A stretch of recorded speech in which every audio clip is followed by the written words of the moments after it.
Hello, and thank you for listening to You've Been Played, the Illustrious Magic Podcast. This is episode 45. I'm your host, Steven Santana, and joining me today is Trevor Thompson. Hello. And Reese, one of my internet friends on Tumblr and everything else. Hello. So, first off, just get this out of the way, kind of like, I don't know what they call it, custodian type stuff, just, full disclosure. What? Full disclosure? Yes, full disclosure. We are doing this on Skype, so the audio might not be super awesome as it would be if say, we were all together, but Trevor lives in Boulder City, which I really don't want to drive to right now, and Reese lives, really, really far away in, far off Reno. I mean, it's only an 8-hour drive. Yeah, it's one I've taken before, and I really would rather not take it again. It's the world's most boring drive. Yeah, there's a lot of just nothingness. Yeah, so. Yeah, it pretty much sucks, especially at night when there's nothing really to see at all. That's super fun. Oh, great. Yeah, I even had like podcasts and stuff last time I went, and it was not a great drive, not at all. So, obviously, this is the beginning of the new year. It's actually the closing of the first week of the new year. But we never really talked about Christmas. At least me, Trevor, and Brendan didn't when we did our last podcast. So I was wondering, like, what was Christmas like for you guys? Mine was very laid back. We opened presents on Christmas Eve, and then from then, Christmas Day itself was very boring, very lazy, very just kind of just sitting around the house waiting for the next day to happen because that's when life picks up again. So Christmas Day itself was like this weird time vortex where everything slowed down to a crawl, and it was actually kind of agonizing. So I didn't really enjoy Christmas Day itself, but Christmas Eve was good because, presents, so. All right. I don't know. Christmas is different for me because I'm nowhere near any of my family. So I was stuck at my boyfriend's place, and it was really awkward because his parents are just weird. So we opened all presents on Christmas Day at 7:30 in the morning because his dad is like a 5-year-old. So yeah, that was super fun. 7:30 in the morning opening Christmas presents. So, but it was okay. It was different not being with my family because my family is one of the, like, my mom gets us all dressed up at 7:30 in the morning, and then we do pictures, and then we read the Bible, and then we have brunch, and then we open presents. So it was weird to open presents first in my pajamas. I'm like, I am wearing PJs and opening presents, so that was very pretty fun. different. Yeah, but it was fun. It was okay. All right. Yeah, for me, Christmas was kind of just weird, as it always is, because I have a split family, so having 2 Christmases is kind of weird. I don't really enjoy it, actually. Plus, my grandparents got me a gun, which is weird because I'm not a big fan of guns. I didn't tell you that? No! Yeah, they got me a gun. What? Like, yeah. What is it?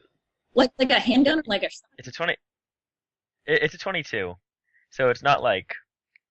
I mean, you could technically kill someone with it, but it wouldn't be easy. It's the weakest Fallout 3 weapon. Yeah. Thanks. But yeah, it's like... I'm not a big fan of guns. So I was like, oh, this is a little weird. So now it's just sitting in my closet. Wow. Yeah, you didn't tell me. You didn't tell that at all. Yeah, it was really awkward. Luckily, my mom let me know beforehand that I was going to get that, so I could kind of mentally prepare myself. Fun. I just got shirts, socks, underwear, Princess Mononoke on Blu-ray, and an Amazon gift card. What are you? That was just the weirdest list. That's what I asked for. I got Kiki's delivery service on it.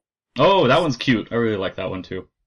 I am slowly working on getting all of those on Blu-ray. So. Oh yeah, I already got not all of them on Blu-ray, but I got the DVD collection, which goes up to I think the 2 before Wind Rises. I know it has Ponyo, and I think it has one of the other more recent ones, but it doesn't have the Wind Rises. So have the weird fire, like the Poppy Hill. I don't know. There's like Upon Poppy Hill or something like that. I haven't Upon Poppy Hill. Yeah, I haven't seen that one yet. I haven't either. I need to. There's a bunch in the collection that I haven't watched yet either. I've watched most of the major ones and like I think one of the smaller ones. So. Hold on, sorry. Trevor, have you like ever watched any of the Studio Ghibli? I have not. No, and okay. you scold me for that, and I should. Yeah. Cameron told me that I should as well, so I'm gonna get around to it eventually. Which one has he watched? He watched The Wind Rises, Spirited Away, Howl's Moving Castle. Okay. I think maybe Princess Mononoke. I'm not sure. Okay. So yeah, those are Howl's and Spirited are like the major Americanized ones because those were pretty popular when they came here because of Disney.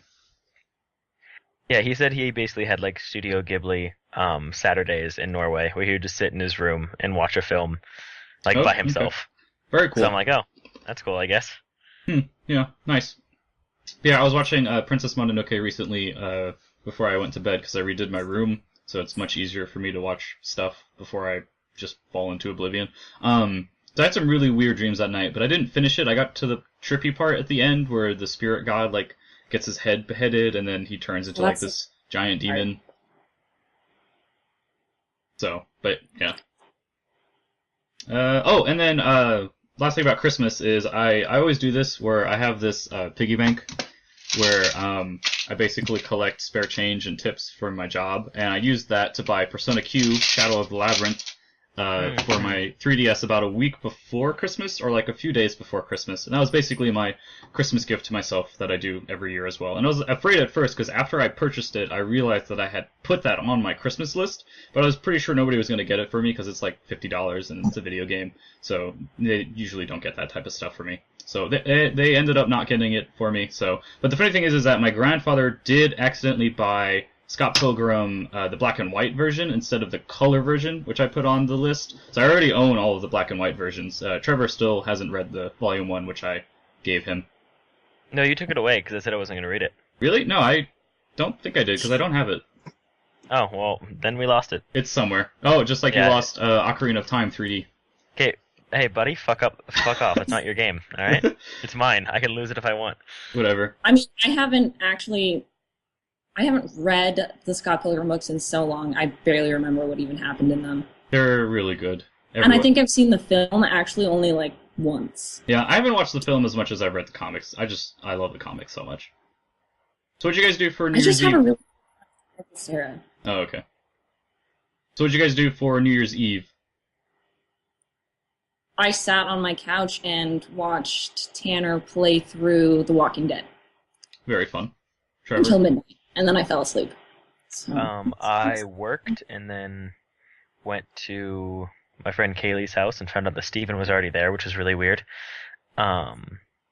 See, because like for so long I was the conduit between you and all of my friends. Oh, so and now no, I don't have a problem with it. It just freaked me out because like I totally wasn't expecting it. I'm like, hey Steven, are you coming to Kaylee's party? And then you said they have dogs, which I assumed was you asking a question. I thought you were saying, like, do they have dogs? I'm like, yeah, she has dogs. Like, okay. And then I show up and you're there, and I'm like, oh. I know, okay. it was a message of excitement that they have dogs. Oh, well, it was, they have dogs, period. Like, it wasn't very excitable. Well, I'm sorry. I guess my tone didn't transfer over in text.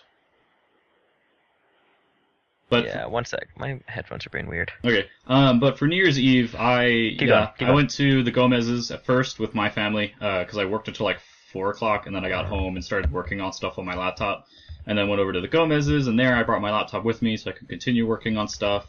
We played this charades thing where you have the iPad and you like hold it up, and then the people have to like describe what the word is. What's that called? What's that called? Heads up. Yeah, okay. heads up. Yeah, and so I made my sister do Star Wars, and so the funny thing was that everybody else couldn't describe things, and it was mostly me describing things to her about the Star Wars characters, and it wasn't even like these like weird, like, sorry, it wasn't even like these weird offshoot Star Wars characters. It was like Lando Calrissian, and of course for that one I was just like, he's the only black guy in the original trilogy, and they're like, yeah, we don't know who that is. I'm like, how do you not know this? Like, it's Star Wars. He's the token black guy. Yeah, so that was just weird for me because I'm just like, am I the only one who like knows Star Wars here, or like, I mean, has everyone like watched it? And then like even Amanda didn't know. Well, let's not give George Lucas too much credit because even in the prequels there were 2 black guys. Yes, Samuel Jackson and the Samuel Jackson, the Admiral dude whose name I can't remember. Akbar. No. Oh. He was in the red, like the red suit the whole time with the red hat. If I showed you him, you'd be like, oh, that guy. Oh, yes, totally. But yeah, I don't know. Hey. It was just weird for me to be like, oh wow, Star Wars maybe isn't as like popular with people as I thought. But yeah, after that I went to Trevor's friend Kaylee's house, and she had dogs, which I was very excited about. And then we played Cards Against Humanity for a bit, and then I went off to meet Alma, who's a new friend I made. And we went like party hopping for a bit, and so we ended up at what? I'm so tempted to say it. Oh, whatever. Trevor thinks she's like a 14-year-old. The 14-year-old? The 14-year-old? Yeah. The 14-year-old? What is because this? she cosplayed as Ellie at the PlayStation Experience convention. So And it was a really good cosplay if it's the same girl that I'm thinking of. So yeah, that's the thing, is that there are two. Yeah, so. she was 14. Yeah, so I don't know if the one that I saw, because I only saw one Ellie cosplay. I'm pretty sure we both didn't did. see a single one when I was there. No? Oh, okay. I didn't see her. Which panel did we see her at? Was it the Beyond panel or the Telltale? I want to say it was the Beyond panel, and I'm pretty sure if it was the Beyond, or no, I think it was the Telltale panel. It was, because we were sitting in the back. Okay, yeah. I don't know, so I can ask her if she went to the Telltale one. But she's a big cosplayer. She does this UNLV radio station where they basically talk about games and anime and like a bunch of other like nerd culture type stuff. So she's really involved in that. UNLV. I should get on that. You should. Too bad you don't make friends like I do. Oh. Yeah. Yeah. So then I went over to her place, which is in like South Summerlin. And then from there, we basically, like, she wanted to go to meet her friends and say Happy New Year's and stuff. So we ended up going to this one place that was awesome, because the moment I walked in, everyone's just surrounded around this TV, and it's Smash Brothers on Wii U, and everyone has, like, 3DSs, and they have, like, the GameCube converter controllers, too, and then everyone's just playing, and I'm like, I know that I should stay here. So they also had, like, Spiked Punch and stuff in the back, and so I had some of that. And so that helped with my Smash Brothers skills, because I came in first place, and then I came in second place against the boxer. I forget his name, Punch Out dude, Little Mac. Little Mac. So yeah, I came in second against him, and then the rest of the matches were other people, because it was not like super crowded, but it was kind of crowded. And they only had 7 controllers, so we couldn't do the full 8, but it was really crazy and it was a lot of fun. When I was in university, I literally, when we went to house parties, that was kind of the thing that was like the main part of it. You always went to the house parties that had Smash Brothers. My friend was so obsessed with it that she literally would carry a controller in her bag with her at all times. And I'm like, just in case. You look like a moron doing this. And she goes, no, you never know. And at one instance, it actually came in handy, because similar situation, they only had the 7 controllers, and she got so excited to bust out her controller and was like, I've got the 8th one, it's fine. Oh, wow. So that was yeah, she was out there, but she was really fun. Yeah, see, now you can just bring the 3DS, and that's basically, you can link it up to it, and so that's the new controller. Yeah. You can link it? Yeah. Ooh. Like Link. Like Link. Like Link right, Cable, where they trade Pikachu on that GIF on Tumblr. Okay. Yeah, well, yeah, it's GIF. Oh. It is GIF. Oh, we're gonna start this argument. Oh, dear. I really, honestly don't care. I just call it GIF because that's the way I call it, so. That's the way you call it. Listen to the We Have Concerns podcast? Oh, that's Anthony Carboni. I've listened to like a few, but not a lot. Went a whole rant about the word GIF versus GIF. It was a pretty funny podcast episode. Yeah, it doesn't really matter, because when someone says GIF, I know what they mean. Yeah. So it's like, well, who the creator cares? got You're getting upset. your It's idea across. Well, he says GIF, right? The creator? Yeah, the creator was like, it's pronounced GIF. And that's what you guys need to say. And everyone's just like, no, we're not going to do it. It's GIF. Well, yeah, the main thing about that is, like, people thought that would end the debate. It's like, oh, the creator. But that just made people want to rebel against him, because he said it in such like an asshole way. So it's like, oh my god, who cares? Yeah, it doesn't matter. But yeah, I like Anthony Carboni. He was really cool on Revision 3 before he left and it got shut down and stuff. So Steven, today Kaylee asked me for recommendations for podcasts. Uh-oh. And I'm like, oh dear. Because I'm not going to recommend a gaming podcast because she doesn't really play games. Comedy Button. So I recommend the Comedy Button, which is always risky because they're fucking psychotic. Yeah, they are, but it's awesome. So I recommend the Comedy Button, and I recommended Game Over Greggy Show. Now that's all on iTunes. Oh yeah, they all caught up. So yeah, so we'll see how that goes, especially the Comedy Button, because she might just think I'm a complete psycho. I don't think they're that. They're not like Psycho. They're just a bunch of big idiots. But it's a specific kind of humor that if you don't enjoy it, it's like not even sort of funny. Yeah, I guess I could see that. You haven't, Reese, you still haven't tried out Comedy Button, have you, or you don't care? I mean, I try to listen to podcasts at work, but it never ends up working out because it's either right when someone is swearing excessively that my boss has to walk over to see what I'm doing, right, or I have to answer the phone and press pause. But I have the Comedy Button queued for my podcast. I just haven't actually listened to them. So I'm interested. I've got it in queue, so eventually I'll get to it. It's just a matter of getting around not to it. listening to my other 20 ones that I haven't listened to yet. So See, I was getting to the point where I was going to ask people for like podcast recommendations. So I was basically running out because Rebel FM is so inconsistent with posting episodes. Yeah. Which makes sense because it's not like their job; they have other jobs. And like obviously, I listen to Beyond YouTube and Comedy Button like the day they come out.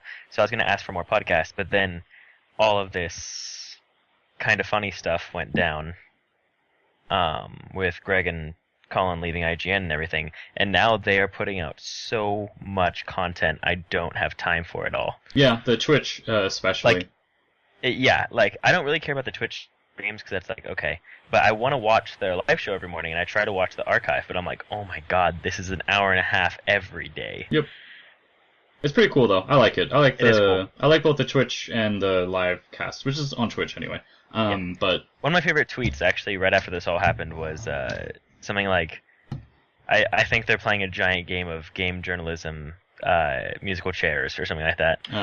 Yeah, because Max gets thrown over to IGN and everyone else then leaves. Greg, Colin leave, and then I guess some gaming YouTuber is now working at Fulbright, or what's the name of it? Fulbright is the Gone Home company. Yeah. Now working at Fulbright and like, what's his name? Patrick Klepek left for Kotaku from Giant Bomb, yeah. And then Shay, what's his Tom McShay? No, not Tom McShay. Oh. I can't remember his name. Somebody went from, I want to say Kotaku over to Game Informer. Oh yeah, Brian Shay. Brian Shay, that was it. Yeah, was he He was at Kotaku? I thought he was... No, I don't know what it was, actually. Oh, I think he was a freelancer, and now he has a full-time position at Game Informer. He used to work at IGN, I guess. Yeah, on his profile, it's like former IGN and stuff. Yeah. Yeah, I don't know. New Year's Eve was fine. I'm glad 2014's over. Very happy that... Yeah, 2014 was terrible, but Yeah. Did you see my depressing Tumblr post? No, not really. It was on New Year's Eve. I deleted it because it was overly depressing. Oh. But basically what I said in it was like, oh, okay, well, yeah, 2014 sucked, but 11:59 on December 31st and like midnight on January 1st doesn't really make that much of a difference. So It's all in the mind. exactly. Yeah. So for news, real quickly, the Assassin's Creed movie has a release date, and I didn't know that this was actually happening. You didn't know this was happening? I thought this was something like the BioShock movie, where it's like this far off idea that is like, oh yeah, sure, movie? Yeah, sure, it's nebulous thing. It's just in production hell. It'll never come out of it. Everyone knows it's never actually going to happen, but December 2016, bro. Yeah, it's December 16th, or no, December 21st, 2016 is the release date. Which I still don't think that means it actually is coming out. It could be pushed, but. A lot of the time, they try not to push movies, though, because with movies, you have a very... Like, when they announce a release date, it's because they made a calendar where they have when everything will be done, because they can't miss any of that. Because if you're going to shoot on location, especially, you have dates that, like, the city that you're in allows you to shoot there. Yeah. So they, like, very rarely will you hear of a movie getting delayed, because they usually have... like a straight up like itinerary. It's like we have to do this here. And we have to leave by this date. Like we can't stay any longer. Yeah, but that's just for filming. Go here. But then there's also post-production stuff, which can take. Yeah, but even post-production stuff, they have so many people working on it. Like very rarely does it. Well, they have a lot of people working on games, and they get delayed all the time. Well, think about it though. Games are so computer oriented that you change one thing to fix something and you end up breaking 700 other things. Yeah, because that doesn't happen with editing. That doesn't happen with editing. It's linear. I mean, you can put it in there and somebody can be like, wow, that's terrible. And you're like, yep, let's change it. But it's like, you never have to go back and film again. Like, sometimes you do, but very rarely does that happen. Yeah. It's more understandable. So the new Nintendo 3DS Ambassador Edition is for Europe only right now, and it's only by email invite. So basically, if you're a Club Nintendo user, you get sent an email, and you get to have the opportunity to purchase the Ambassador Edition, which is still weird to me just because Nintendo's nebulous excuse for why there's no North American release date is that the 3DS hasn't yet reached its peak sales in the North America territory. Which is like, okay, but you already announced... If people know it's coming, they're not going to buy it. Exactly, yeah. It's like, but everyone knows that the new 3DS is coming out, so why would people purchase the 3DS knowing that there's a new 3DS, like, on the horizon? So that's just a nice way of saying we haven't squeezed every damn dime out of you yet. Yeah. Are you guys going to go ahead and get the new 3DS? Do you think it'll be worth it? Or are you just going to keep with what you already have? Because, like, I have the 3DS XL, and it's like, I just put $200 towards this stupid thing, and now they're going to release a new one. So do I really want to dish out another, outrageous amount of money for this? I'm going to get the new one just because it's new, and I just want it. Like, the Xenoblade Chronicles X, or whatever the hell it is called for the new 3DS, I don't know, I want to play that game because I never played it on Wii, and I heard good things about it. It's like a good JRPG, and it's not like a fine, standard, mediocre JRPG, which is good, because I kind of miss those.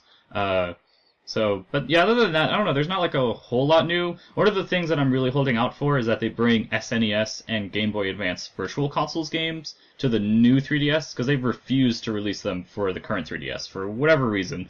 But hopefully with the new 3DS, which has like an improved CPU and stuff, they'll bring those Virtual Console titles over. That'd be better. Yeah. I won't be buying it, most likely. I mean, I barely play my 3DS as it is. I'm not a huge, which is weird, I'm not a huge handheld gamer, even though I have a Vita and a 3DS. But, yeah, no, I don't think I'll be buying it. Yeah, I like handheld. I actually kind of prefer it over consoles, but recently I haven't been able to bring myself to play anything. I don't know, it's weird. Like, I had an hour yesterday where I was like, oh, I could totally play something, and I'm like, I don't want to play anything right now. Steven, it's What? not... this already, I guess. I want to talk business real quick. Okay. I think that when you move in, obviously we got to buy a better camera. That's Yes. like number one, what we have to do. Then I think we should put money towards a PC. Yeah, that's one of my to-do things on 2015 is get a desktop TV for live streaming and editing, which will make it a lot easier if Yes. it's a desktop. Yes. So I think that, yeah, we should try to shell out like $350 each. Try to get like a $700 PC, Yeah. like a decent PC, and like put it in our living room or something, just so Yeah. that we can edit on it and live stream on it, stuff like that. Yeah, it would most likely be like by the TV, because that's where all the consoles will be for live streaming and stuff. All your consoles will be. Yeah.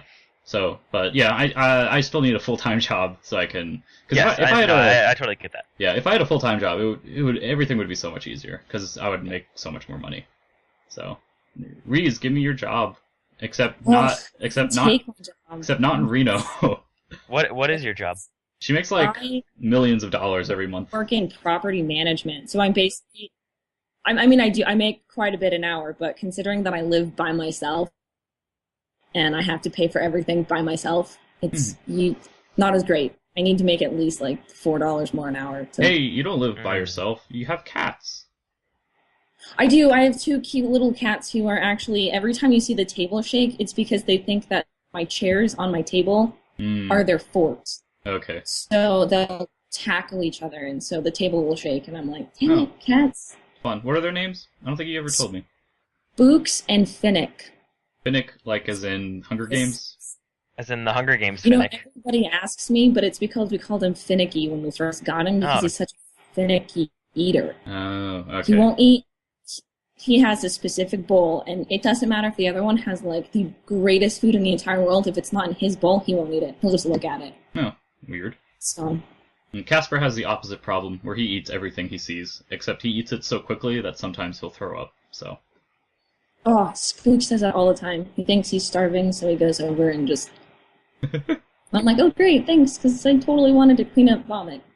Yeah, fun. Speaking of which, I have to buy a new PS Vita because mine fell off of my balcony. What? How did that happen? Well, so I live on the second floor of my apartment and I've got this like small railway. Well, I had a teacup in my hand and I had a bunch of stuff. And so I was like, I'll just gently balance my teacup and my PS Vita, which was in a case, on the railing. And I do it all the time. It's not anything new. So I'm going along and went to grab the teacup, knocked the PS Vita right off, landed down on the concrete, and it shattered the entire screen. Wow, That's painful. yeah. I sent it. I sent it into Sony, and they said that they might be able to replace it, but chances are that it's not going to be replaceable. They're like, because it's damage that you did yourself and it's not technically under warranty. They're like, you might need to go buy a new one. So I'm weird. out of PS Vita now. It was an OLED too, right? Yeah, it was one of the older ones. It wasn't like because Tanner has the slim PS Vita. So.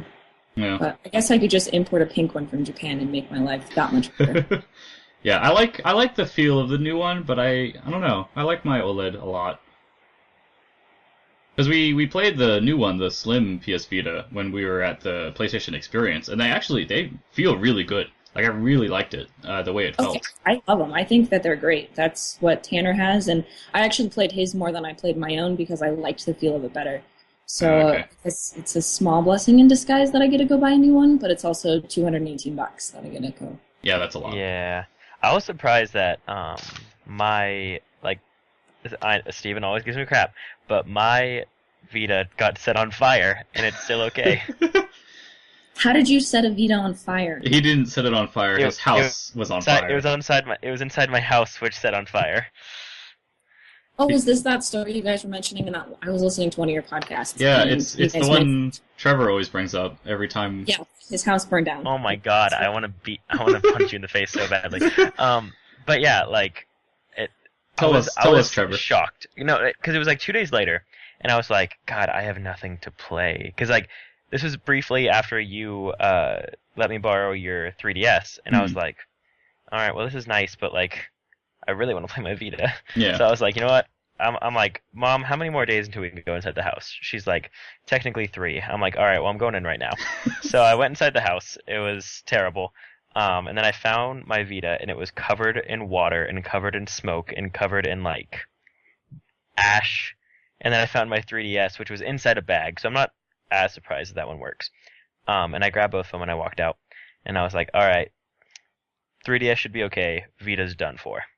So I turn over the Vita, and water just comes out of the headphone jack, and I'm cleaning it off and everything, and I'm like, oh, this is not good.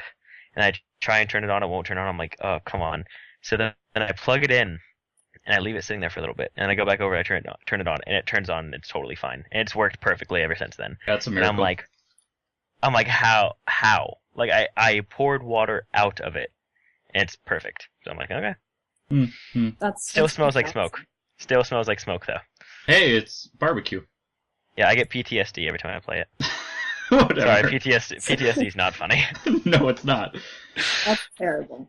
So, last news item is the PlayStation 4 has apparently sold 18.5 million consoles post-holidays. I believe this is January 6 numbers, so yesterday. But yeah, that's a lot. It's still outpacing all former PlayStation consoles, but it's not yet outpacing the Wii sales. Damn it. Yeah, what are you gonna do? I want to dethrone the Wii. Yeah, the Wii is... Oh, God. I can't believe that console sold so much.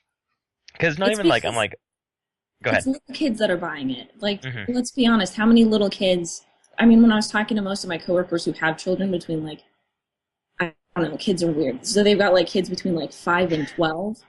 And all of them are like, yeah, I think I'm getting them a Wii. I'm like, why? Why would you do that? Like, because that's all they want. They just want a Wii. And I'm like, I don't see it. I don't see... Well, I mean, some of the games are cool, and I like that, especially the Wii U with, like... The Wii U is really cool. I want one. Yeah, I want a Wii U as well. I want a Wii U before I get an Xbox One. My brother got an Xbox One, and it's okay. Oh, I see. You're one of those. I played Xbox 360 and I killed mine, okay? I got that awful Red Ring of Death. I played Assassin's Creed on that thing until it died. Damn. I still actually have it. It's in a box. Oh, nice. I got the Slim 360 before they made the Slim into this ugly-looking monstrosity. So I'm really happy that I got it. But yeah, it's just my exclusive machine. But I want an Xbox One because I just love Halo. I really love Halo a lot. So the Halo the Halo Master Chief Collection was The Halo Chief Master Edition. yes, the Halo Chief. I really wanted it. Except the online didn't work for like a month, and I was like, well, glad I didn't buy it. So My friends are saying that they're still having problems with the online stuff. The ones that actually are like, yeah, so the whole point of me buying this is now out the door because it doesn't ever fucking work. And I'm like, oh, that sucks. I'm sorry. Yeah, it sucks. I think there was an update, like a online patch, like yesterday or something that was supposed to fix more stuff. But it's like, geez, it's been so long since launch, and they're still like releasing fixes for it. So it's crazy. So, first topic will be mine, which will be embarrassing childhood memories, because this is always a really fun thing to talk about. I tried to think of some, and I wasn't, like, I didn't think of a really good one, so I'm going to go last. But, okay. Yeah. I'll go first. Reese, you can go for however long you want, because I know you just have my entire adolescence, and I even embarrassed the hell out of myself this morning by accidentally liking shit on Facebook that I probably shouldn't. Oh, yeah. Was that the one that you mentioned? Yeah. And not even like an hour after that situation, I had liked a photo on somebody's profile from like 2009. Wow. And then all I could think about was that Tumblr post where it's like that epic scream from my sister's upstairs bedroom. I liked this photo from 2009. I'm like, I'm one of those people now. Yeah, you are. That's far back. That's 5 years ago. Or no, 4 years ago. 5? Wait, no, 5. No, 6 years ago. Wow. That's 6 years ago. We do math well. Yeah. I'm a high school graduate. I went to college.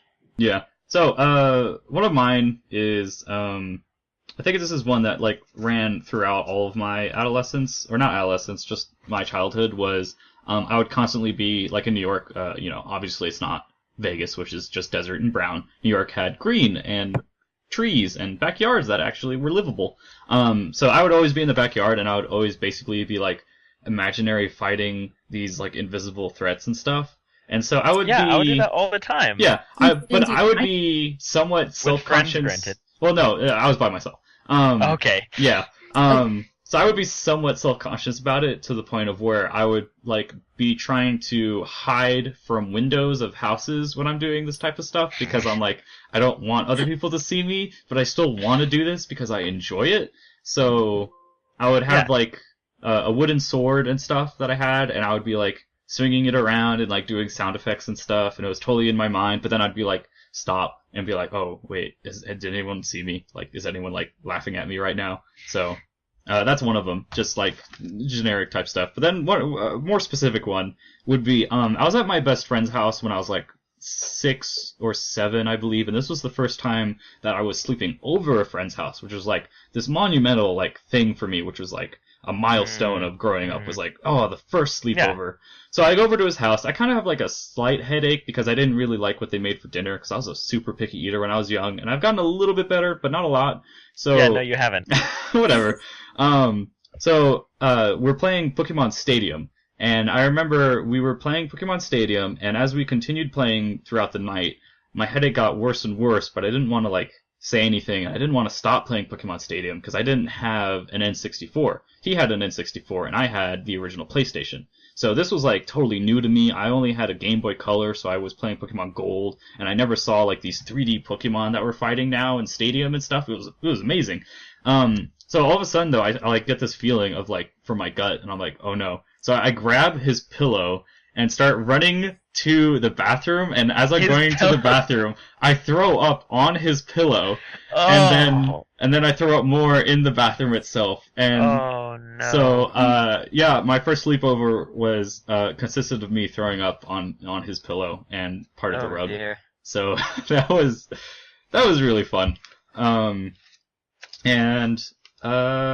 think the other one is the most recent one, which is at the church that we used to go to. In the youth room one time, I was leaving, and I think I said something, and then I tried to walk out of the door, and I pushed the doorknob, but then my face hit the door because the door didn't open, and then I quickly left. But I still don't know if anybody saw that. So But that's another embarrassing thing that like randomly shows up in my thoughts as I'm daydreaming or just thinking about stupid stuff. I'm just like, oh, that's right. I ran into a door once, and this was like when I was like 17 or 18. So I'm like a somewhat realized adult, and I'm running into doors still. So yeah.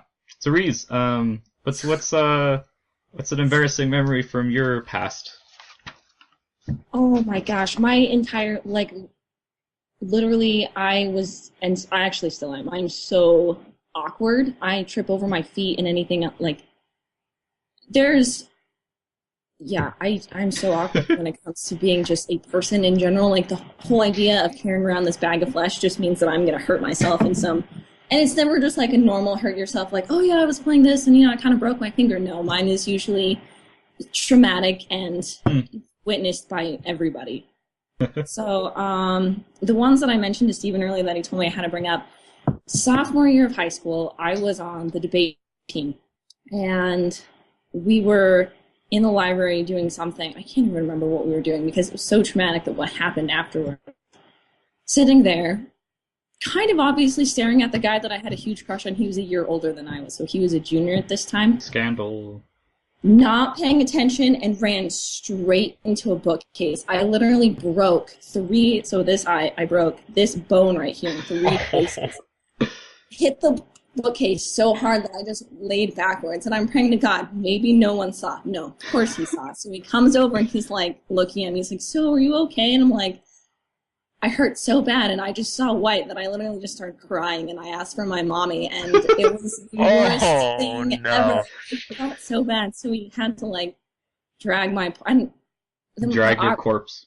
Drag my poor corpse down to the nurse's office, who's then sitting there. He stays with me the whole time. She's like, so I think you broke your face. And I'm like, oh, that's great. I broke my face in a bookshelf. So yeah, that was pretty awesome. And I broke my glasses at the same time. I used to wear these giant frames. They were the huge, big ones. I had super, super frizzy hair and had to wear a retainer, and I was just the epitome of a nerd. And yeah, I smashed my face, broke my glasses. Same year, I ended up opening a door on my face. Oh, awesome. Yeah, so broke my nose on that time. So did he end up asking you out after the nurse's date, or... No, he ended up asking out my friend, which was really awkward. Oh, no. That sucks. He asked. This had a tragic ending. The reason he was always asking how I was doing was because he was trying to get up the courage to have me tell her that he liked her. One of those. Well, at least he's a pussy. Yeah, I was like, oh, really? Thank you. He held ice on my nose when I opened the door and broke it. Oh, yeah. Well, it was nice. He held ice on my face. Cool. Are they married with kids now, or? No. No, okay. He travels, and she's married to a guy who's 7 foot and 300 pounds. Not kidding. Okay. Is he like a basketball? They live in Vermont. Is he a basketball player? No, he's. Is he a football? Oh, okay. Maybe you've heard of him. His name is Michael Jordan. The best part is she's this tiny. I mean, she's 5'2", little half Asian. She's the cutest thing ever. I still hate her guts, but. So they're basically a more extreme version of Max and Jen from, yeah. Very interesting. From, yeah. Comedy Button, I guess. That's the only thing where they've appeared together. Yeah, it's pretty epic. But, I mean, that was pretty much the majority of my life was injuring myself in some embarrassing way. And, yeah. Cool. Did you ever pee your pants in school? No, I never did that. I got sat on a lot in school, though. Okay. Because people could see me. I didn't pee my pants in school, so. Yeah, not in school ever, that was good. Yeah, I would pee in public, though. That's the one thing I managed to get out of from elementary school all the way through high school is I never peed my pants, and I never threw up at school. Oh, I think I threw up. I threw up at school, but never in front of people. It was always I got to the bathroom, I just threw up in the bathroom. I used to have really bad farts, but they were silent, so I would always have to try to stealthily ignite them at school. So ignite them. Mm-hmm. Yeah. I like that phrase. Yeah. Yeah. So Trevor, what's one of yours? All right, let's see what I can remember here. Your house burning down does not count as embarrassing. Yeah. No, fuck off. That's traumatic.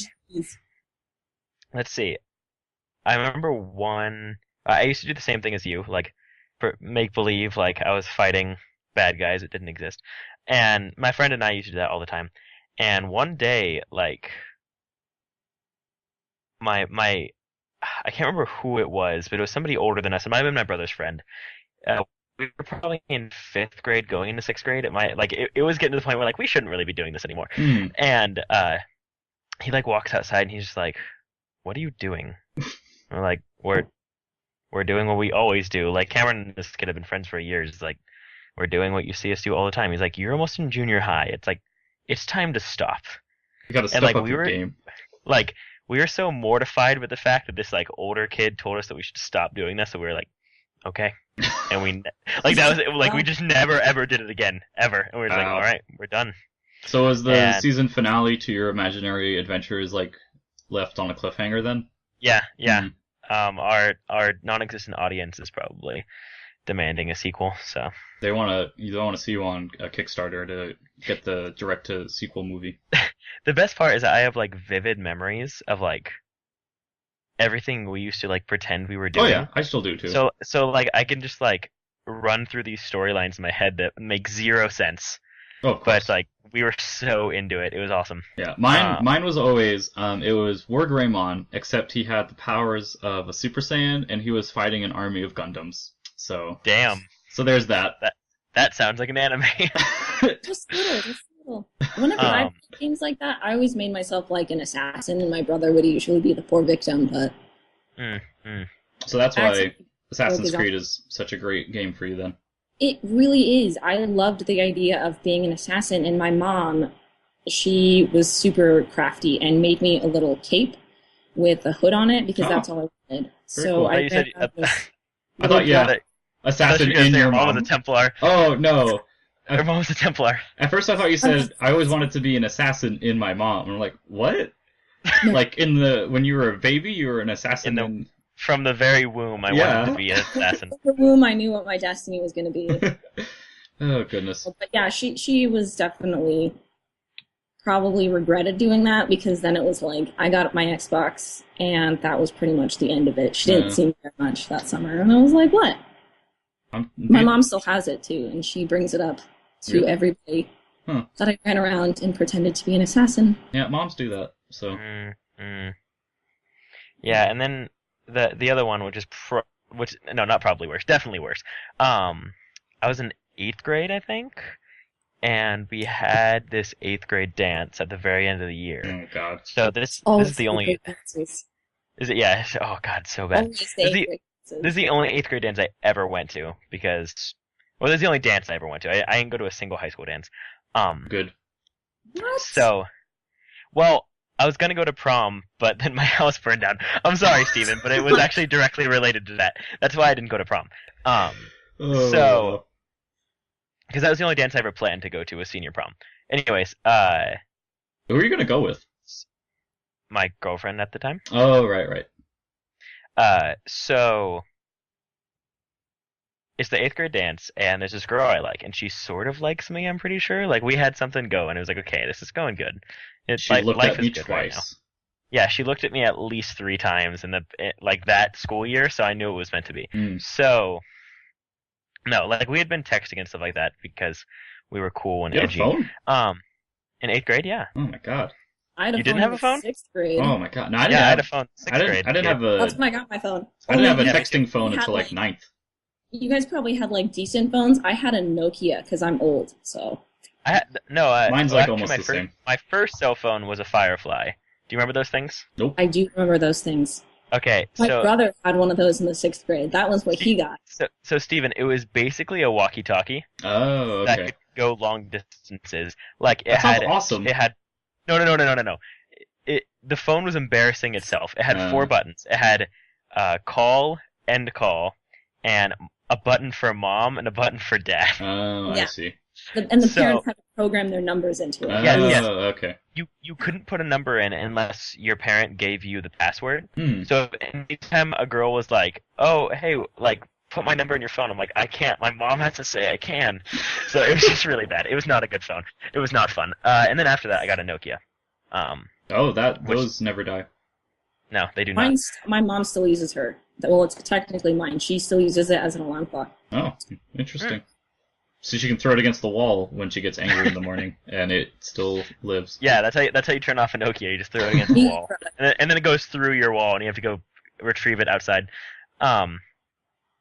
Anyways, so we were at this dance, and at one point, like, I was pretty sure she liked me, and at one point, we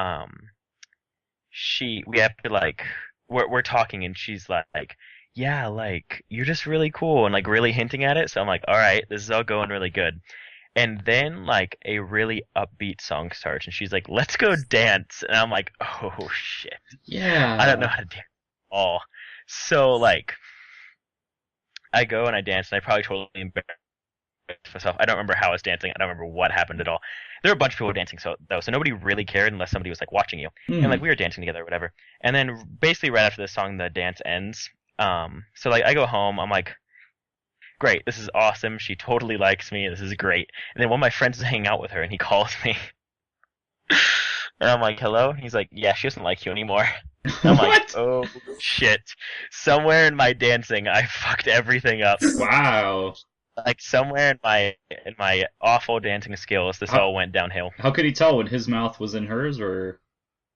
Oh, I don't know. I assume that she just told him, or whatever, but I never figured out exactly why, but the only thing that happened between those two events was the dancing, so I've always just put that together. You've been afraid of dancing ever since, pretty much. Yeah, I don't dance, unless I, have had some drinks. Oh, okay. Yeah. That's the only time to dance, though. I guess. I've had dance before without drinking. Yeah, I guess like the only other story would be probably the first time I played at my church's worship band.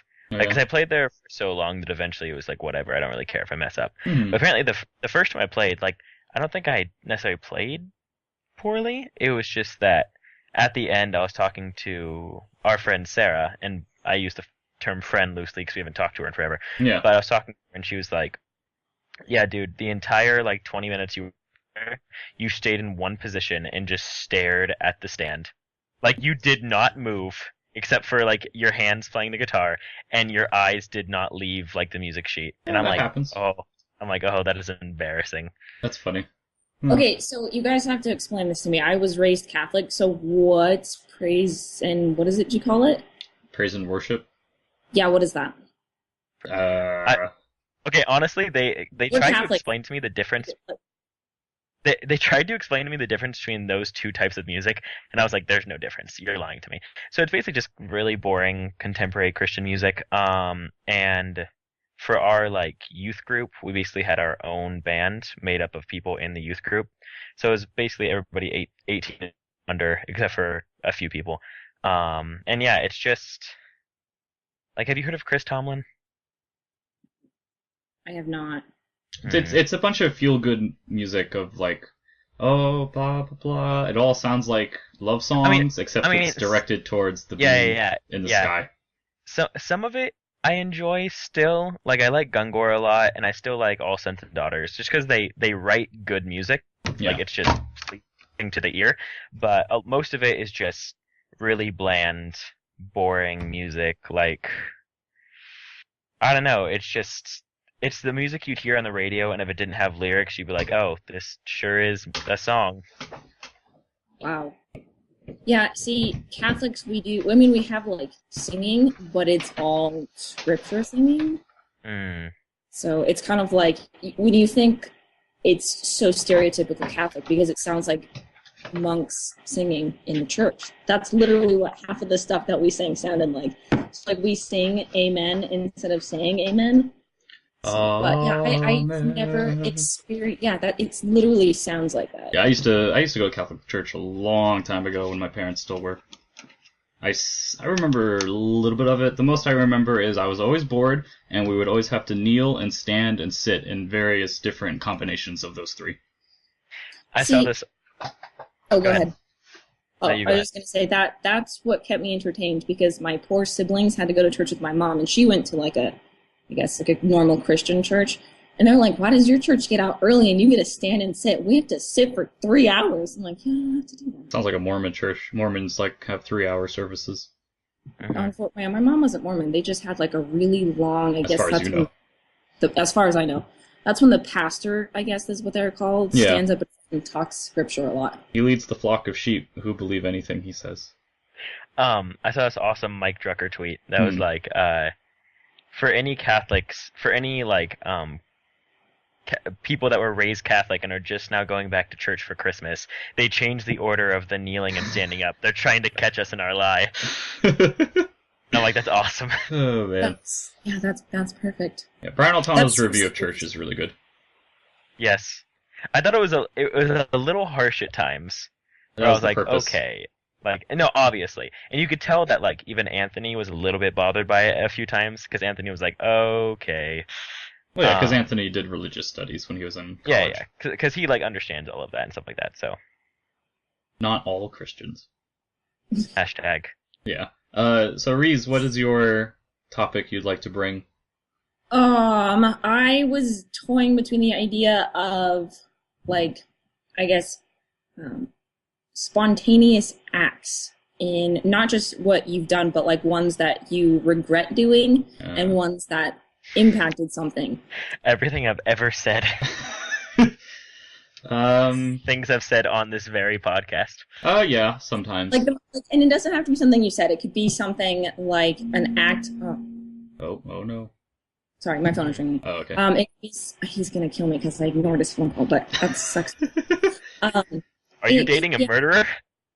No, he thinks that I ignore him when I don't answer his phone calls, and I'm like, it's not that I'm ignoring you, it's just that I'm deep in this. I know you're trying to contact me, but I'm just not going to respond.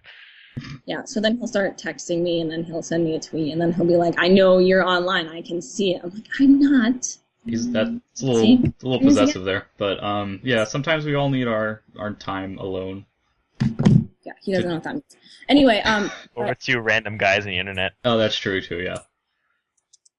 Well, at least one of them's random. Like spontaneous acts, things that you've done that you normally wouldn't have done, and then it changed how you approach things. Relationships comes to mind with that, where you say things that you actually don't mean in the long term, and then you regret them later.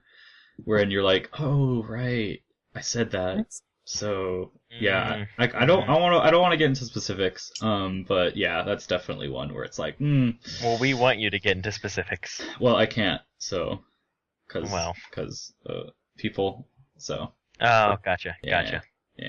But no, I don't know. I'm trying to think of other things too besides that. I want to say church-related stuff too, where like that type of thing that we would talk about, where it's like when we go to the camps, and every time at camp you'd be like, oh man, I'm so on fire, and then like a week later it's just like, oh, what was I thinking? Like, oh man, I was gonna go and do all this stuff, and it's like, no, you weren't.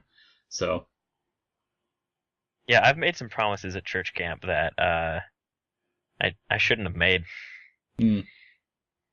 Most of it's just like, oh, it ranges from like very small stuff like, oh, I'm gonna read the Bible every day, to like big stuff to where it's like, I'm gonna burn my house down and start over from scratch. Damn. Too soon. That's why I did it.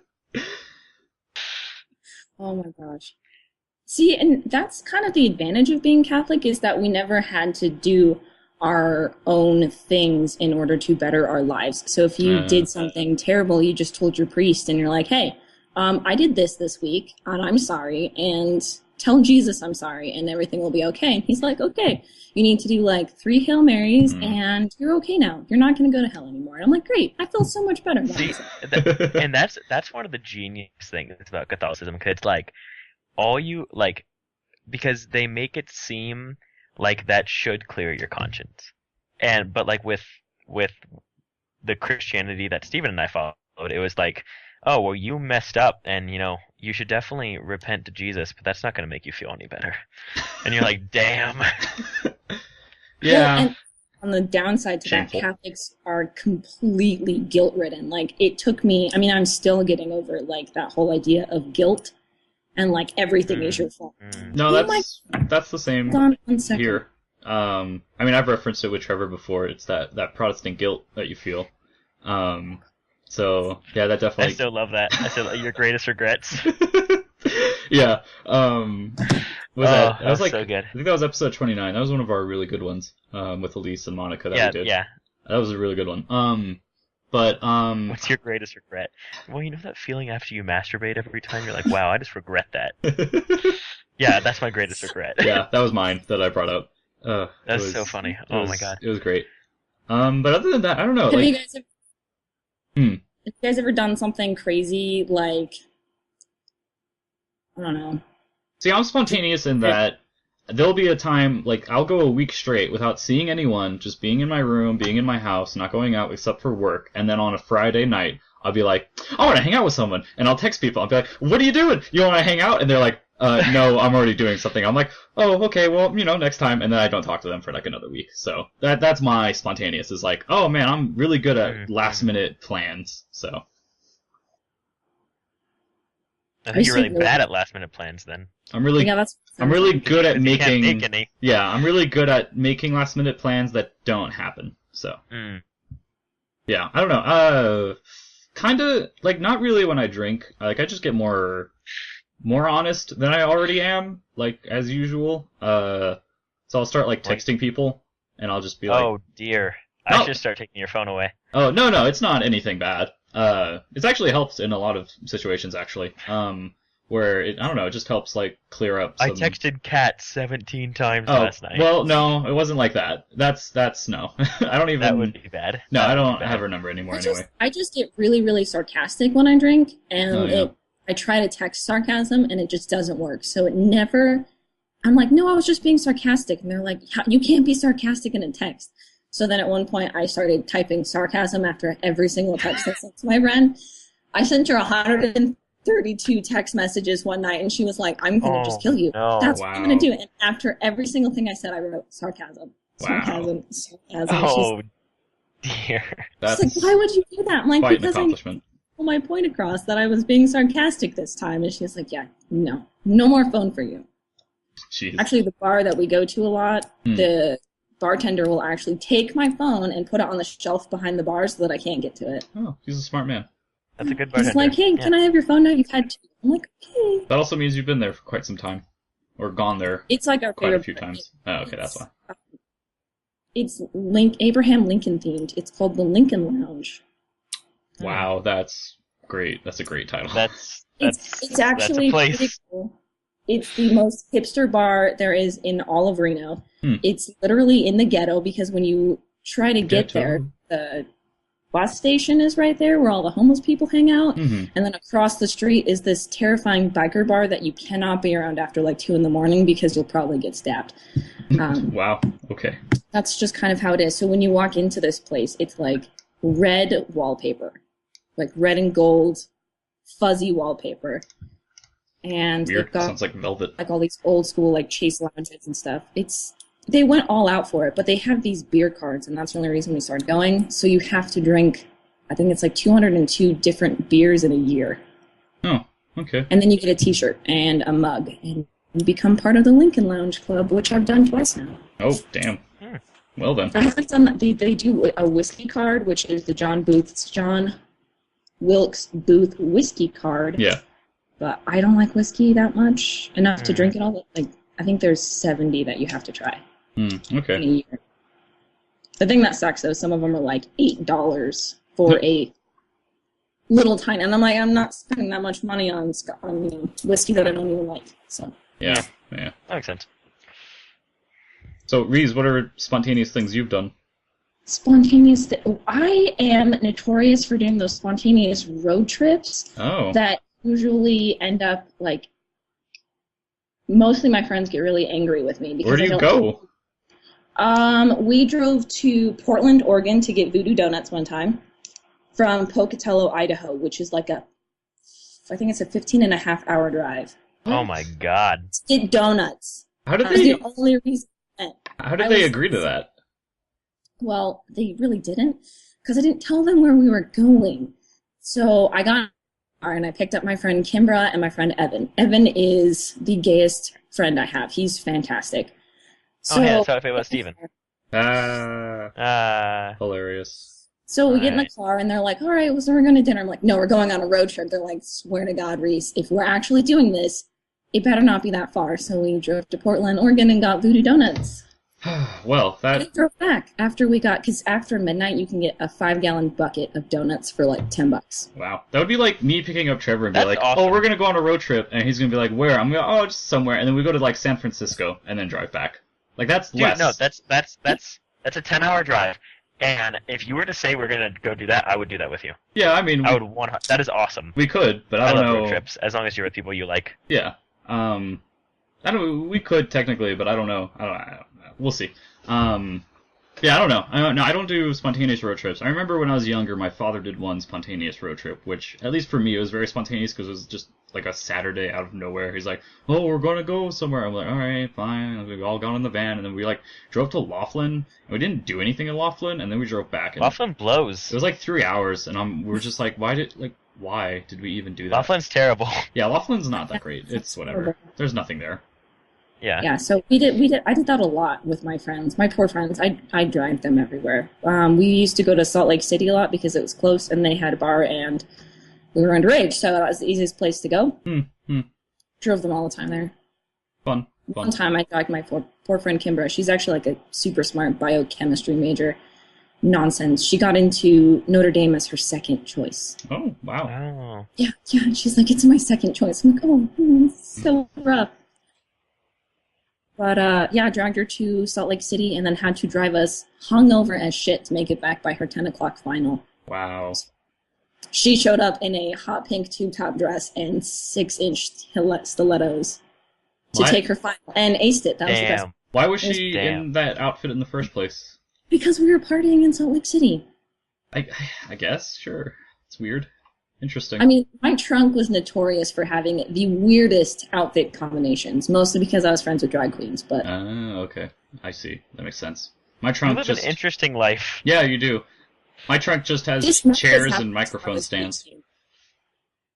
And a Literally, it towel. was like, elementary school to 18, I was super nerdy and boring and didn't do a whole lot. And then at 18, I went to college at this really really not traditional university, and so I needed to get out of things. So Where'd you go?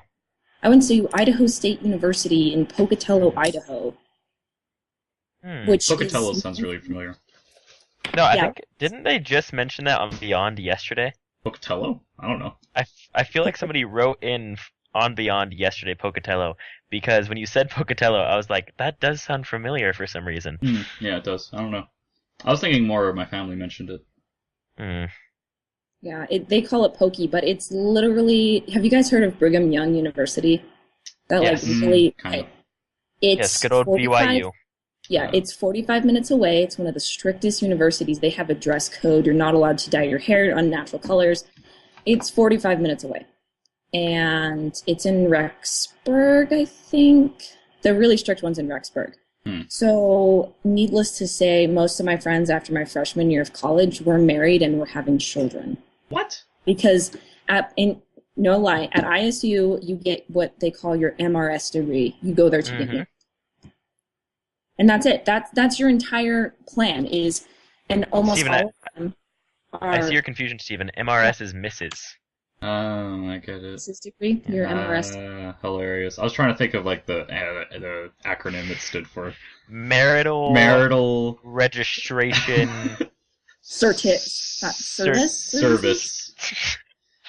service degree. Marriage really sucks. That's what it stands for. Yeah, there we go. So, when you go to a school like that, you have to start branching out. And so I found all of the craziest, outcasted people I could, and that's who I hung out with. Oh, cool. Stephen, if you want to know just how bad BYU is, a couple of my friends go there, and one of them was back in town a few months ago, and we were all hanging out, and we were going to spend the night at my friend's house, but she said that if, for any reason, any of the administration at BYU found out that she was sleeping in the same house as me, she would be kicked out. Oh, cool. Is this someone I've ever met, or? Yes, she was at Kaylee's party. She was the one who was not playing Cards Against Humanity. Because she's Mormon. Yes. Oh, okay, yeah, okay. Remember her? Yeah, okay. Yeah, it was her. Well, I feel sorry for her. She's gonna miss out on a lot in life. Mm-hmm. Well, and that's the sad part, is these girls are told that this is, like, the way it is. And the best part is most of them marry guys who just come back from their 2-year mission. Oh, yeah. So they drop out of school, get a So they are deprived. They drop out of school, pay for their husband to finish school, and as soon as he gets a job, she stops working, has a bunch of kids, and becomes a stay-at-home mom. Teaches her children until they go to school. It is the most terrifying life cycle I have ever seen in my entire life. And so I was like, how can I not be any part of this? Yeah, it's horrifying. Yeah. Okay. Trevor, what's your topic? You know how when you go to Oh, go ahead. No, it's nothing. I was going to say, Trevor, what's your topic? I don't really have a topic. Damn it, Trevor. I'm sorry. Get something up, quick. I was working all day, and just trying to figure this out. I don't know. I'll talk about my spontaneous thing, or I guess spontaneous things, because I didn't quite get to that. Oh, but okay. and while we're vamping off that, I'll try and think of something. Okay. Anyways, my any amount of spontaneity from me comes from the fact that I speak before I think all the time, and I've definitely hurt some people's feelings just saying things that I should not have said. Just because it just was the first thing that popped in my head. I'm like, hey, this is a good idea for some reason, and I just said it. That and makes I got you me in look trouble. fat. Nothing like that. Nothing quite like that. Do you have one that, like, really sticks out that you told somebody and that I have still two that really stick out. The one that was probably worse was I was hanging out with my now ex-girlfriend, and she said something in a way that just sounded so much like my previous girlfriend, just the way she said it. So my immediate reaction was, oh my gosh, you sound like insert other ex-girlfriend's name here. And she was like, I sound like who? And I'm like, oh no. I'm like, that was a mistake. Yeah. That was not good. That's big, yeah. Yeah. So that caused a fight. That was not okay. And I guess the other one was with the same girl, but when we weren't dating yet, we were just friends. And we were at a Christmas party, and one of our other friends was like holding up, because we did like a white elephant gift exchange. So he was like holding open a bag and like collecting all of the gift wrap. And he walked over to her and he's like, put your trash in the bag. And she's like, I don't have any trash. And he was just being stupid, so he kept saying, put your trash in the bag, like thinking he was funny. And I'm seeing this go on. He just keeps saying, put your trash in the bag to this girl. And for some reason, I'm like, oh, this will be funny. So I'm like, get in the bag, implying that she's trash. And she just looks at me and just like immediately nothing is funny anymore. And I'm like, oh no.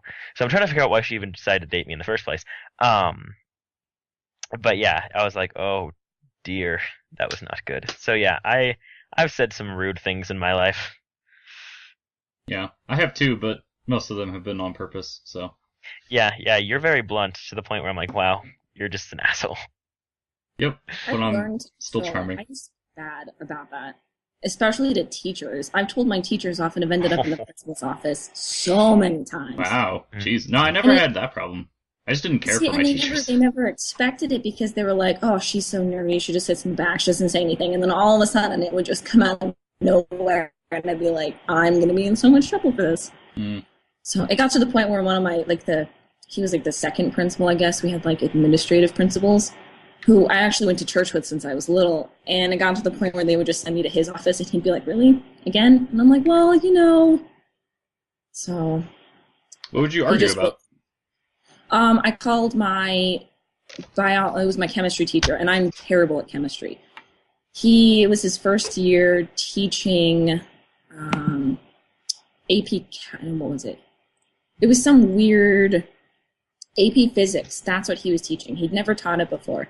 So his AP physics students would come into our classroom during our class time, and they would get help. So they would disrupt our lesson, get help from him, and then they would leave. So I told him that he was the most disrespectful, self-centered teacher that had ever graced this school. Wow. And if he wasn't so stuck up his own ass, he would notice that half his students in his basic chemistry class were failing. I've never seen a teacher get so mad Wow. at me in my life. See, And the everyone best part was just dead silent, and they just The looked best- at me. The best part about that is how, like, this is supposed to be something you say with, like, spontaneity, but that was a long sentence to not realize halfway through, like, oh shit, I shouldn't be doing this. That wasn't even spontaneous. That was just, I had to say it to him, because it was something that I'd been Because thinking that is just calculated. So much anger. I'm so done. I'm like, nope, it's done. I'm going to say it. And I did. And he just looked at me and I was like, you don't even have to bother sending me to the principal's. I'll take myself there. I'll show myself out. Yeah. Oh, damn. That's like the last... I grabbed all my books and I wasn't made to apologize to the teacher. He was actually told that he needed to stop allowing his AP Physics students to come into the classroom. So he kind of got in trouble for me calling him an ass. I can feel your That's anger. that's like the last demonstration of just like rebellion. Yeah. I'll see myself to the principal. It's Alright, like, I alright. will take myself there. I got a topic. Oh. I would like everybody to discuss, because the way you just mentioned that, like, our favorite and least favorite teachers that we've ever had, or like professors or anything, and why they're your favorite or least favorite. Least favorite. Shocked wasn't my least favorite professor or Yeah. teacher. It's hard to beat. Yeah. I know my favorite's probably either Tierno or Tierno was really good. see, him is only because his class is what really helped me open my mind to, like, oh man, Yes, there's a lot more to Yes. life than everything that I've lived for so far. So I should really kind of start learning about the other things. So that really helped with, like, just making me realize, like, everything is just like, oh wow, why am I doing this? I don't really know why. So I should probably figure out why. And then What did he teach? he taught Philosophy 102, Critical Thinking. So that's why I want to take more philosophy classes, but I don't. Yeah, we both took him, and he was amazing, absolutely amazing. Yeah.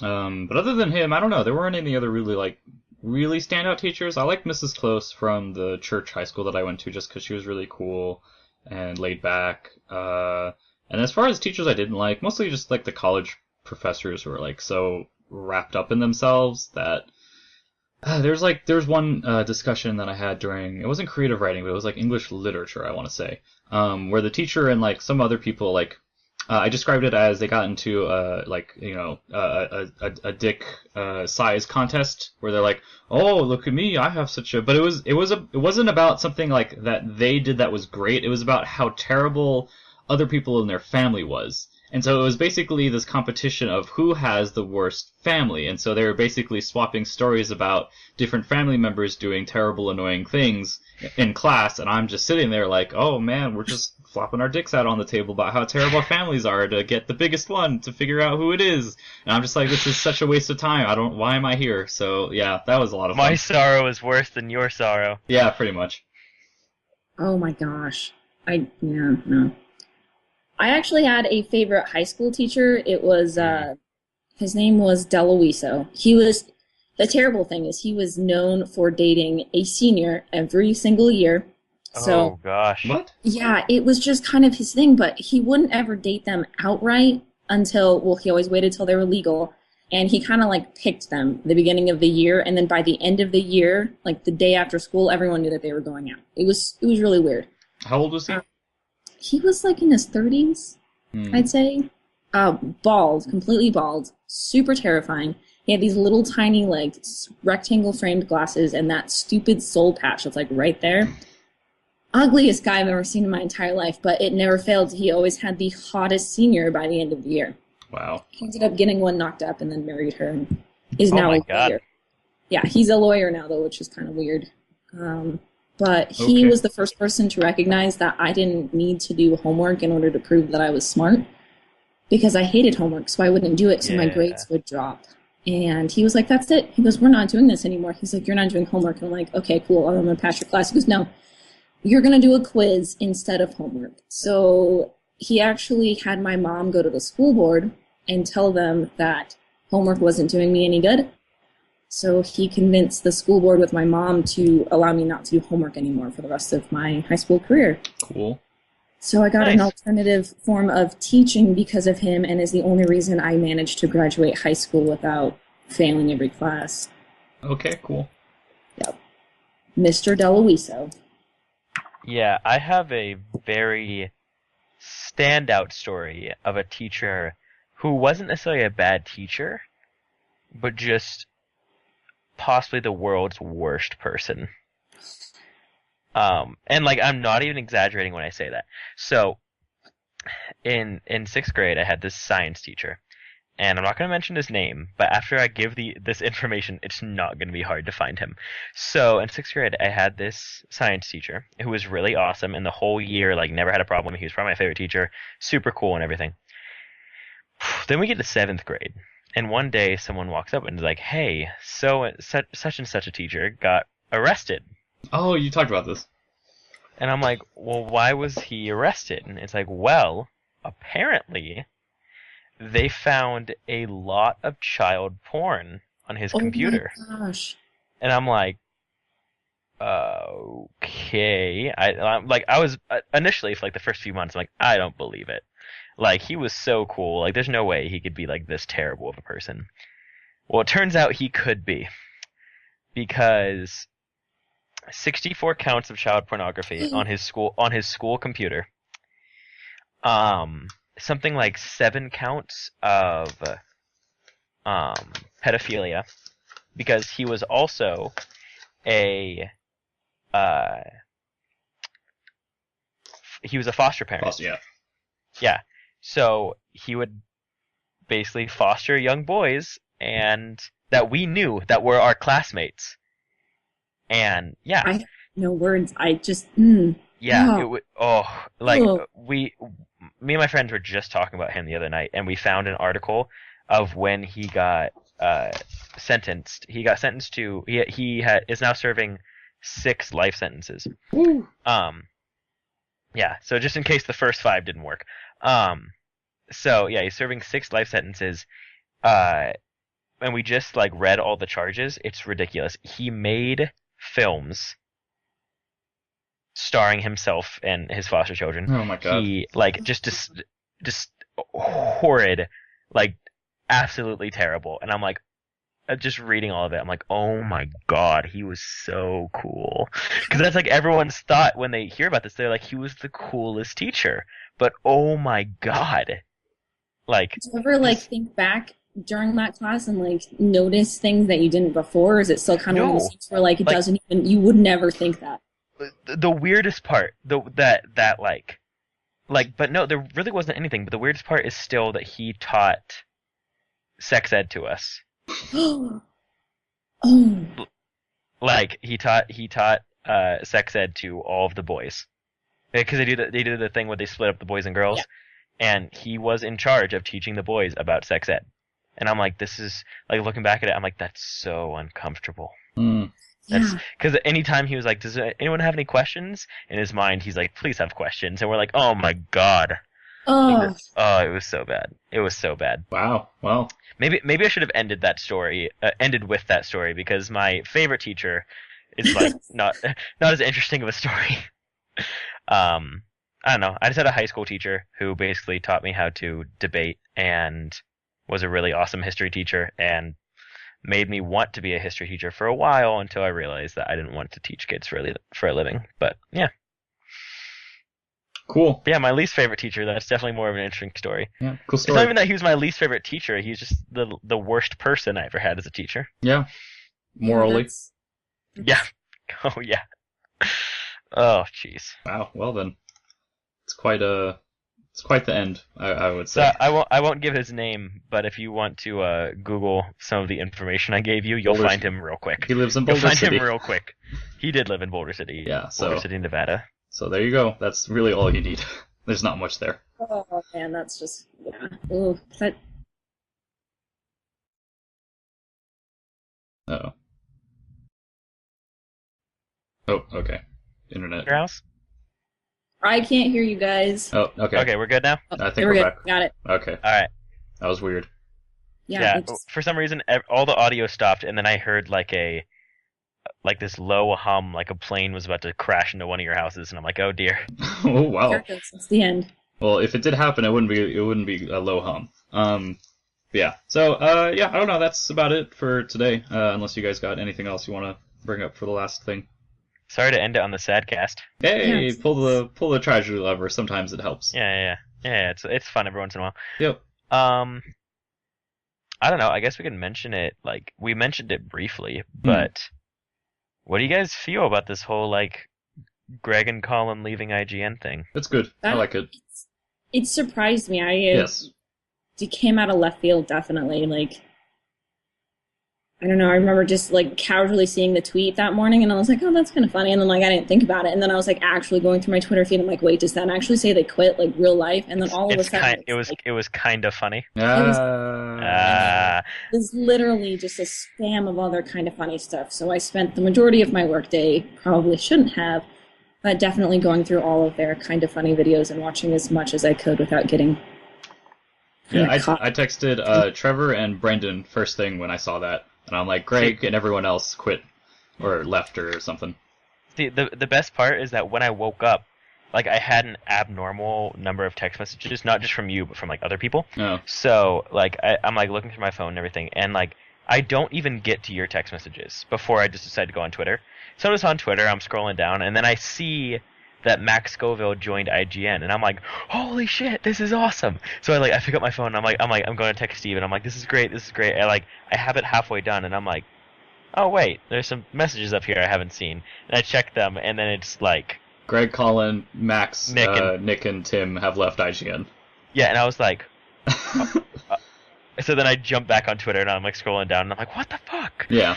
Yeah, it was crazy. It was like 9 o'clock a.m. Was when they announced it, I'm pretty sure. Like a little bit after 9. Like everyone was just like, oh, we quit IGN. And I'm like, that's really weird. And then I start looking at all the stuff, and it's like, oh, they're doing a new channel where they're going to be able to do whatever the hell they want and stuff. And I'm like okay, cool.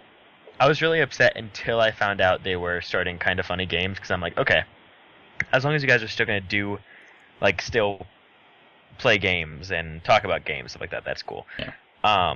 However, my Podcast Beyond Dream Team, when they leave, is Marty Sleva, Max Scoville, and Brian O'Tano. And that would be the comedy amazing. Button, Yes, PlayStation edition. Well, no, the thing is that Brian even said that on Twitter. Oh, Because really? they talked about... No, I was on IGN. Because on the IGN article for the new Podcast Beyond, Brian commented and said, like, just so you know, I'm sure me, Max, and Marty would love to take over. And I commented, I'm like, this is my fucking dream team. Do it. That'd be awesome. Yeah. Like, if you guys have to leave, like, let these guys take over. Yeah, they made it. I think the proper way to go out would be to continue doing it until 400. Until 400, yes. And then that's what I after was thinking. 400, just be like, well, this is it. We're done. And then that's it. Yeah. It'll be so different without them, though. Like, I'm I stoked know. to see who will take over and, thinking of different people that could add to it. But at the same time, it's like... I don't think they can rebrand it like they did to Through Red Lights when Ryan McCaffrey took over, when they rebranded it as Podcast Unlocked, because Beyond is just such a big draw for IGN that Yeah. they can't rename it and they can't change it that much. But yeah, but the thing is, like, is it still technically Beyond without Greg, Colin, the Roper Report, the Well, that's the official thing list is, of upcoming PlayStation software? Like, Marty could still Hey, do that, that's- but it's not going to have the same cast. So yeah, it's not. Well, the thing is that it's not. It's not None really of the guys about- on there knew Roper. None Yeah. of the guys on there like Yeah, get the inside jokes. So it's like I don't mind if it keeps going, but to still have it called Podcast Beyond is kind of weird. yeah. But I also am interested to see the drop-off rate to see, well, now that they're not officially at IGN, like, is that gonna affect numbers? Like, I'm sure IGN's gonna take a hit now that they're not constantly creating content for them. Now that they're doing their own thing.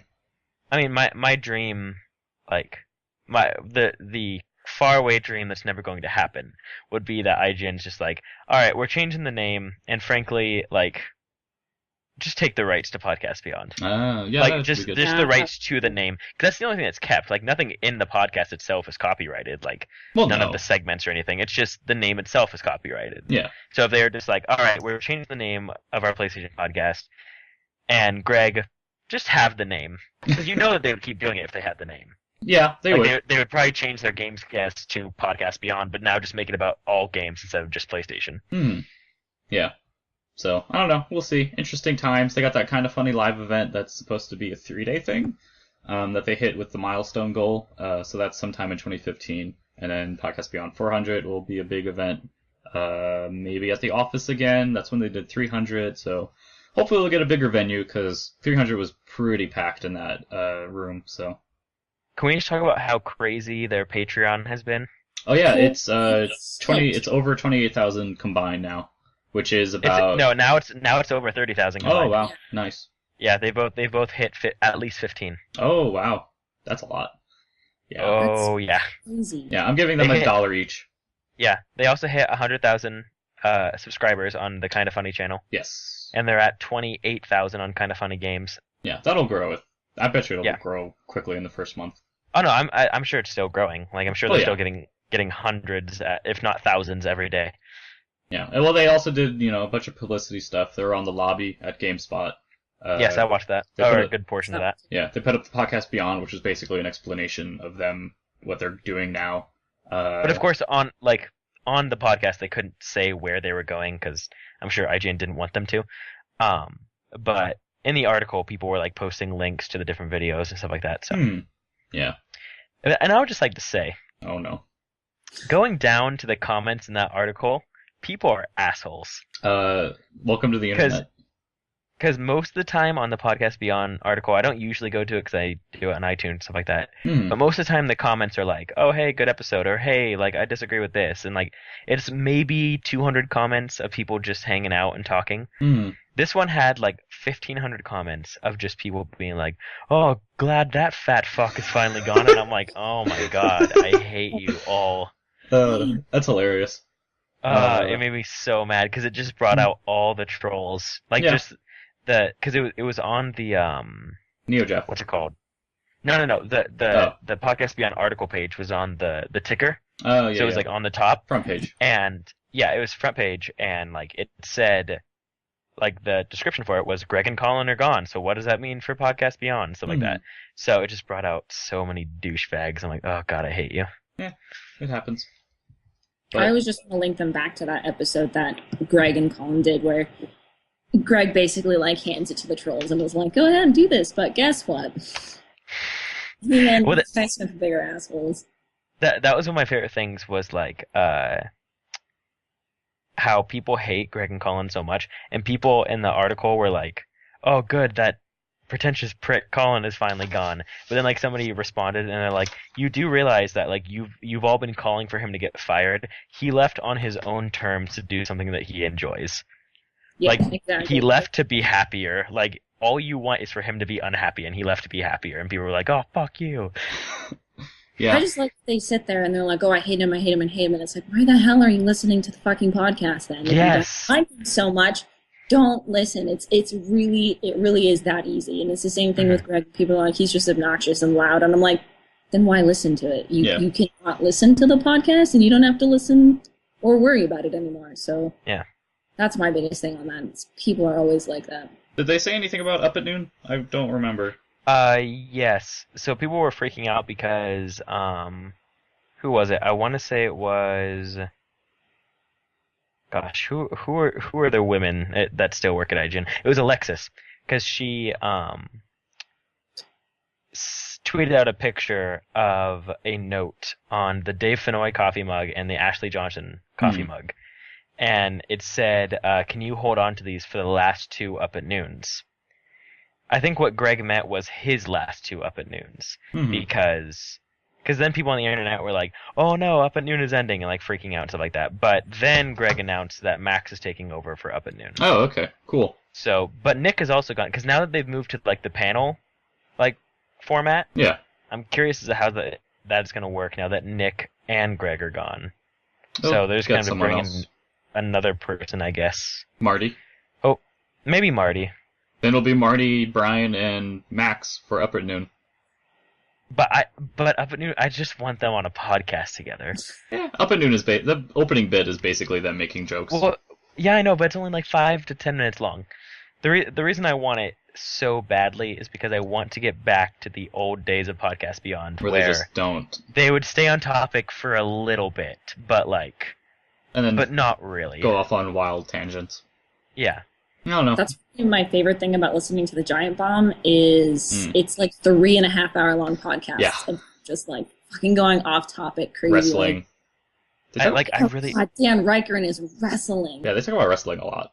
I want to listen to the Bombcast, but it's like every time I jump into a new podcast, especially where I don't know anybody that's on like the podcast, I'm like, oh gosh, it's such a learning curve. Like I got to figure out these inside jokes, but I don't want to start from the beginning right away because then I'm not going to understand anything. No. Like I like to start from the beginning on podcasts that I really like Game Scoop or Beyond.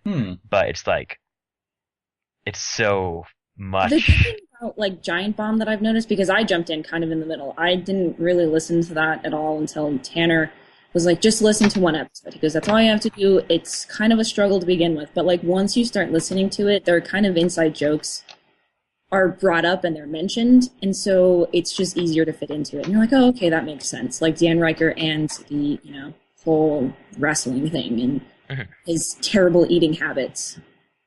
Oh, he's got terrible eating habits. Yeah, he does like certain food. He tried to cook egg whites once and literally cooked eggshells in a pan and was very concerned as to why they weren't cooking because that's what he thought egg whites were. He's Ryan Scott. Oh dear, he sounds a lot like Ryan Scott. Yeah, it sounds a lot like Ryan Scott. So he called his mom and he's like, Mom, I've been cooking these egg whites for like an hour and they're just turning black. And she's like, what do you have in the pan? So he sent her a picture. She's like, those are the eggshells. You know that white stuff? That's not the yolk? He's like, yeah, that's what you cook. April, come help me. I don't know how to make eggs. Oh, Ryan. Oh, jeez. And like, and a lot of... What was that? He also hates mayonnaise. Oh, I don't like mayonnaise. Oh, the opposite of Colin. I don't like mayonnaise. But like, that's one reason, like, in a lot of ways, I like the debriefings more than I like the comedy button. Because the best part about the debriefings was that they tried to stay on topic, but they just couldn't do it. Yeah. Or at least Anthony did, but they just couldn't do it because every single time it would just get totally fucked. That was part of the charm. I think it was also helped because it was in the middle of the workday, and so it was a way for Scott and Brian to kind of just relax and let loose in the middle of the workday, where it's like, oh, this is this like precious part of time where I can say whatever I want, as opposed to all the other times where they are like relegated to like not being able to be like brash and stuff. And so that's what helped that. Because now it's the comedy button. Now it's just like, oh, well, I mean, we know we can do whatever we want, and we obviously can because people are paying us on Patreon, and we just get together on Monday nights. And so, I don't know. I think it's a different atmosphere. Yeah, it is. It definitely is. So yeah, hoping for the best on Beyond, especially like IGN will be fine. Because they're number one. 90% of IGN's audience. 90% of IGN's audience is not the people who are like, oh my god, I love Podcast Beyond. It's the people who are like, who type in, PS4 games. Oh look, here's an article. Oh, Call of Duty Advanced Bombcast 4. Oh man. Yeah. So they're gonna be fine. I just my main thing now is like, I really hope Kind of Funny does not fail. Oh, it shouldn't. I don't think so. Like, I really hope it doesn't. Like, because that'll be so humiliating for them if they have to, like, go crawling back to some, like, website. Yeah. Like, they're smart, though. I think they'll be fine. I think it would be great if they all move in together, and it's just a 4-bedroom apartment of Nick and his wife, and... No, they would not do that. That would 100% never going to happen. That would be hilarious, though. Oh, man. But, yeah, I don't know. Reese, you got anything you wanna... Not particularly. I'm getting my ass up to Wolf Among Us for one stupid trophy. Yeah. And did you download First Light?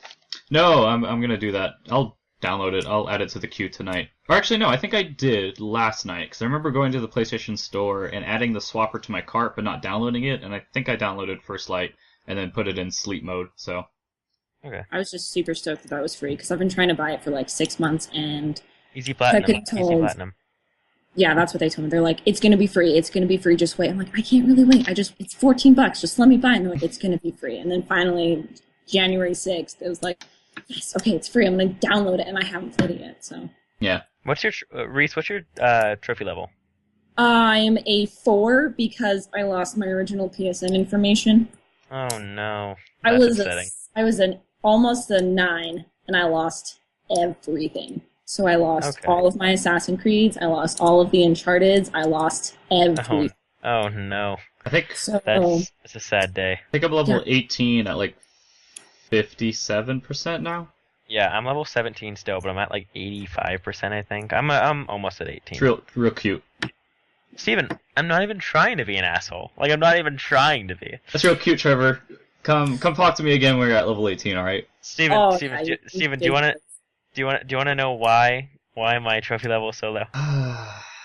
Why know Trevor? why, Steven? Why Trevor? It's because you got about a 6-month head start. Okay, because we were neck and neck, and you have to admit that we were neck and neck. Well, who was always ahead? Actually, I got ahead of you once. Once for like what 24 hours, and then I went crazy and got a ton of trophies. No. Let's not act like you went crazy, like you did some magical like some Rocky moment. You just went and bought all the Sound Shapes DLC. You fucking shit. Hey, you got the SoundCloud. You got the same trophies as me. So. Well, no, okay, because I actually worked for some of those trophies because I did the death mode. Ooh. Oh my gosh, you guys are so ridiculous. You're just trophy whores. Yeah, Trevor will never catch up. We're not to me. right now. Right now, we're not. No. Yeah.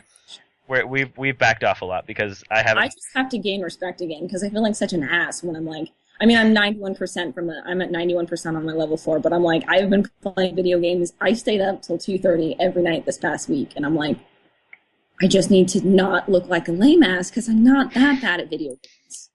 Do the Sound Shapes trophies. That'll when they're you're that easy. low of a level, that'll bounce you up to like 7 or 8 probably. Yeah, I think so. That's what, It's a lot of silvers. yeah, that's what Tanner told me. He's like, just do it because he's trying to be all hardcore and like only play actual video games because he's a purist that way. He's Colin Moriarty. Yeah, I mean, he got the Call of Get your Wake Up Club trophies. Hey, yo, bro, I'm gonna try to remember me. I heard it's a 6-hour platinum. 12-hour platinum. I Oh. tried to do that one. I couldn't convince myself to do it. Oh god, the game was so bad. Yeah, I heard. I think I have it because it was free at some point. It was free, yeah, and that's why I'm like, hey, a 12-hour platinum, I can do this.